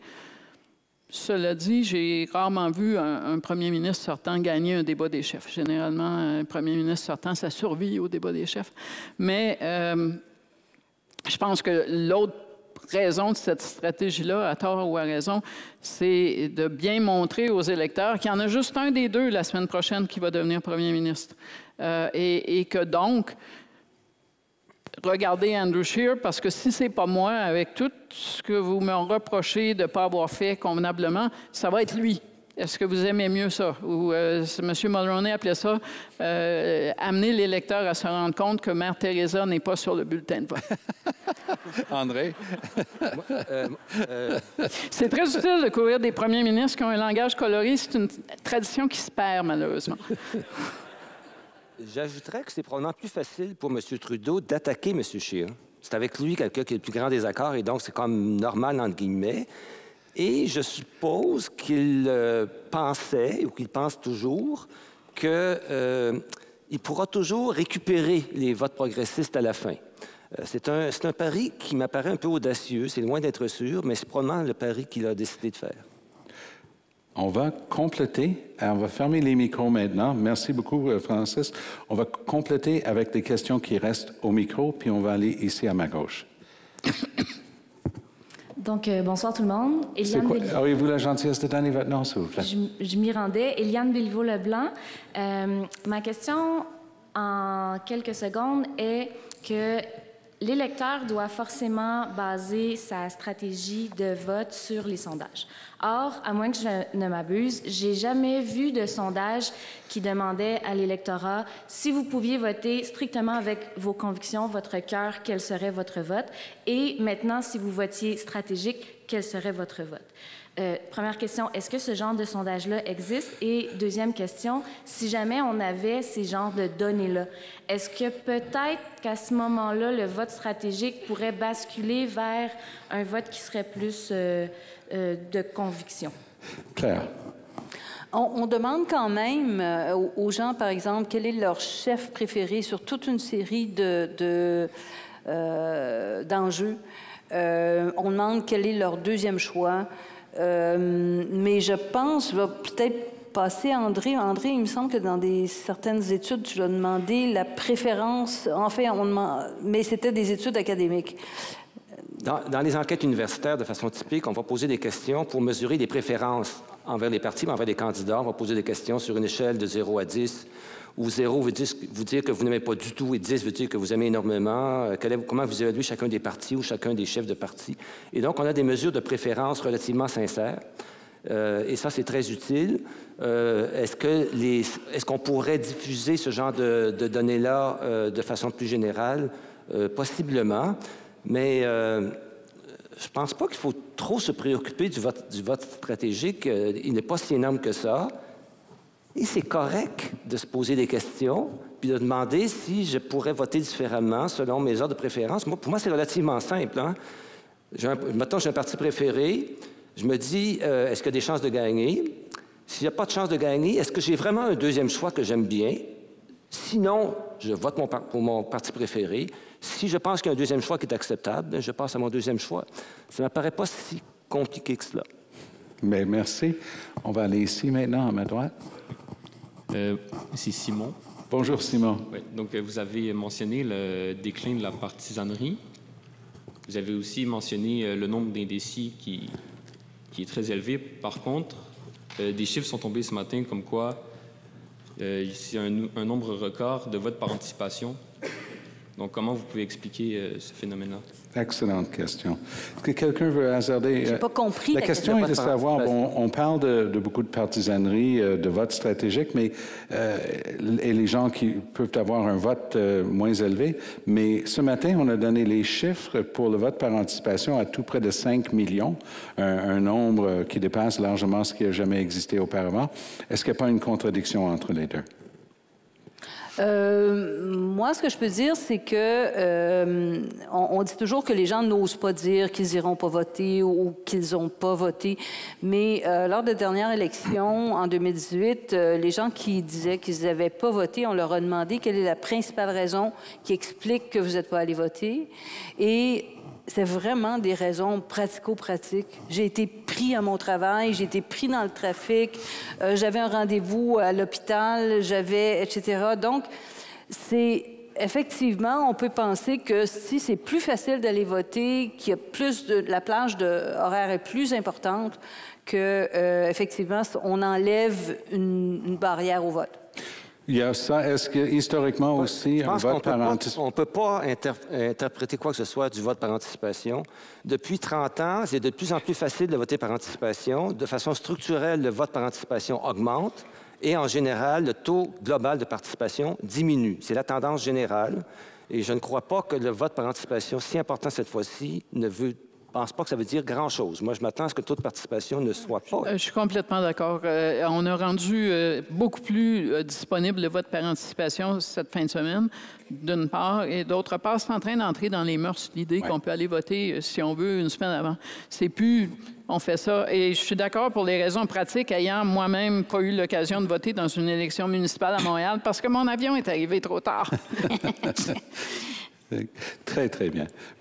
Voilà, je pense. On a deux dernières questions ici, à ma gauche d'abord. Merci. Mon nom, c'est Jean.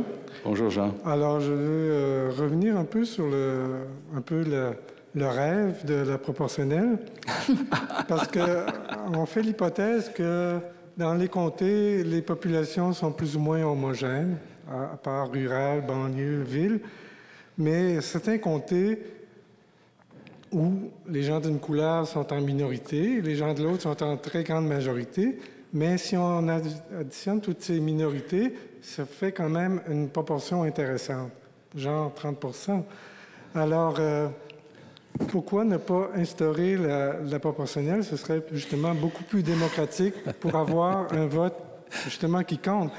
Parce que moi, je dois avouer une expérience personnelle, c'est que je vais voter à toutes les élections et je perds quasiment toujours mon vote. Moi aussi, j'ai un bon parcours de loser. Mais cela dit, la question, c'est pas pourquoi ne pas instaurer ou pourquoi instaurer. D'où moi je suis, et je suis pas en politique, c'est que c'est pas en train d'arriver et que ça arrivera pas.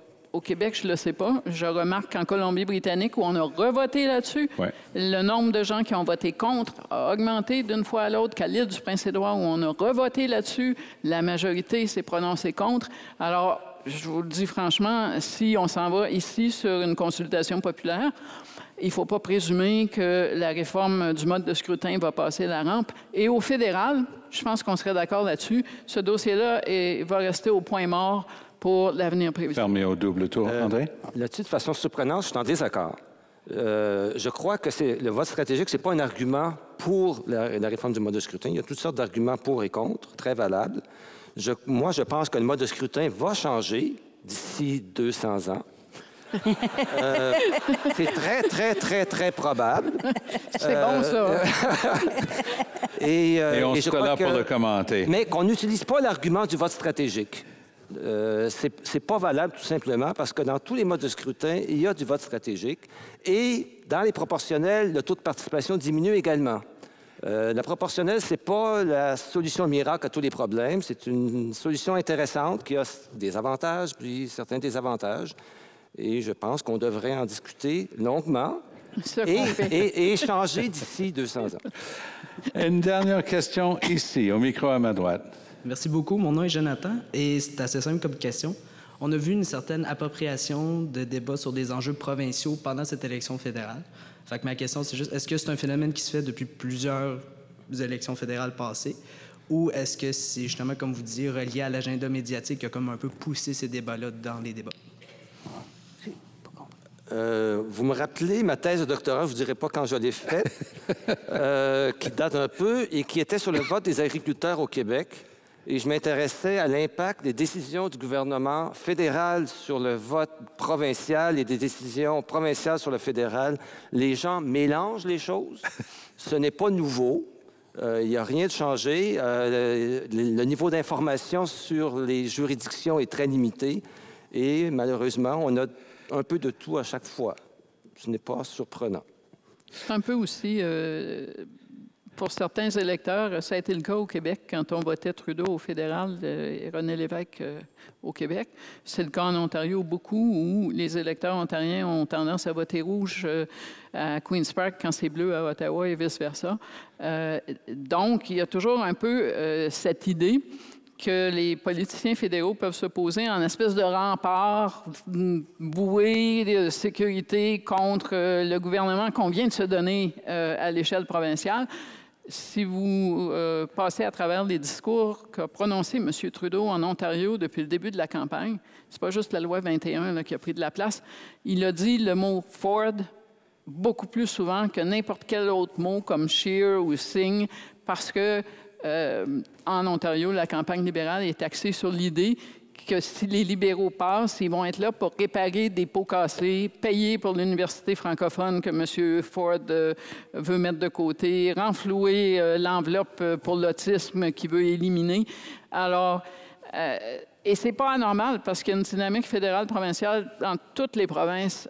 Jason Kenney a passé la campagne à dire il faut que Scheer passe parce que nous, les Albertains, on a besoin pour appuyer nos politiques d'un gouvernement conservateur. C'est un peu normal dans une fédération. Est-ce qu'on peut les remercier? Je pense qu'on est tous vraiment choyés.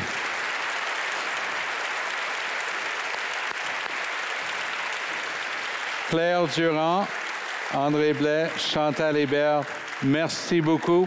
Dans 4 jours, on verra le résultat. Merci. Merci.